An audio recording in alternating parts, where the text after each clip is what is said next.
காலத்துக்கு முன்பே குடவரை கோயிலை அமைத்த பெருமை முற்கால பாண்டியர்களுக்கு உண்டு. கற்பக விநாயகரின் திருவுருவமும் சிவனின் திருவுருவமும் எர்க்காட்டூர் கோன் பெரும்பரணன் என்ற சிற்பியால் செதுக்கப்பட்டுள்ளது என கல்வெட்டுகளில் பொறிக்கப்பட்டுள்ளன.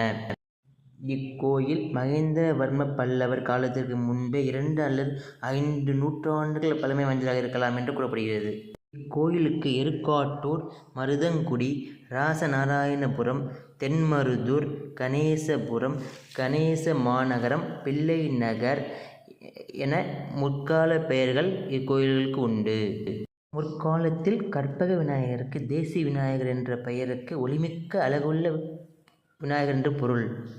கோவிலின் அமைப்பு 2 பகுதிகளாக உள்ளது. ஒரு பகுதி குடவரை கோயில் எனவும் மற்றொரு பகுதி கற்றளி எனவும் அழைக்கப்படுகிறது. பிள்ளையார்பட்டி திருக்கோயில் தமிழ்நாட்டு குடவரை கோயிலில் மிகவும் சிறப்பு வாய்ந்தது.